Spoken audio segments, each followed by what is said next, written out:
প্রথমবার শেয়ার করেছিলাম, তো আমি জানি না, এরকম প্রায় হচ্ছে। তো আমি প্রথমে ভেবেছি যে আসলে কোন দল ইনভলভড আমি বুঝতে পারি নাই। তো এখন আমি বুঝতে পারতেছি, মানে ওতপ্রোতভাবে আমারই কে পেছনে লেগে আছে। আচ্ছা, যাই হোক, আসল কথা আসি। আপনারা যদি মানে ইলেক্টেড হতে চান কোনো প্লেসে, তো আমি অ্যানালাইসিস করে দেখলাম আসলে আপনাদের একটা সিস্টেম মেনটেন করতে হবে।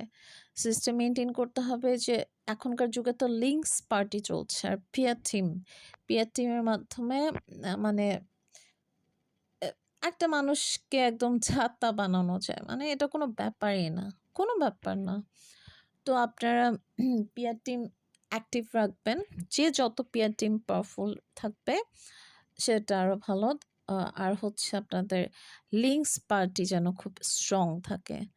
লিঙ্কস পার্টি হলে হবে কি, ধরেন আপনি যেখানে ইলেকশন করতে যাবেন সেখানে নারী সদস্যদেরকে বেশি মানে যদি লিঙ্কস পাওয়া যায়, নারী হোক পুরুষ হোক, মানে লিঙ্কসের ব্যাপার না, বুঝছেন নাই, সেটা যেইটাই হোক, হ্যাঁ, যেটা মানে তার পার্সোনাল লাইফ বা তার তার লাইফে ইফেক্টেড হতে পারে, সেই টাইপের লিঙ্কস আপনারা কালেক্টেড করে বলবেন যে আমি যদি কোনোভাবে না জয়ী হই তাহলে অবশ্যই তোমাদের সবার লিঙ্কস আমি ভাইরাল করে দেব, and we have powerful pair team. হ্যাঁ, তো এই ও আচ্ছা, গ্রামগঞ্জে তো এই ধরনের কথা ও মানে বুঝালেই হবে।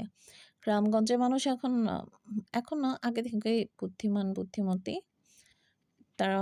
যাই হোক, তো তারা এইটুকু বুঝে নেবে। তো আপনারা যারা ইলেকশন করার জন্য মানে স্বপ্ন দেখছেন, এমপি হবেন, এটা ওটা হবেন, তো আপনাদের এই লিঙ্কস পার্টিটা আরও স্ট্রং করেন। হ্যাঁ, যার যত লিঙ্কস পার্টি ভালো হবে আপনাদের নির্বাচনের জয়ী হওয়ার সম্ভাবনা তত বেশি।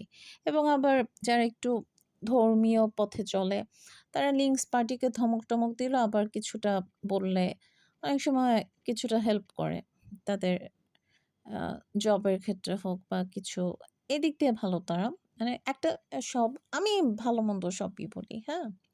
আর কিছু আছে জাস্ট মানে জাস্ট এগ্রেসিভ, যে তোর পোস্ট মানে করে ফেলবে। হ্যাঁ, আমি না জিতলে তোর খবর আছে। এটা কোনো দেশ, কিরকম দেশ, এই দেশে আইন কোথায় আমি বুঝি না।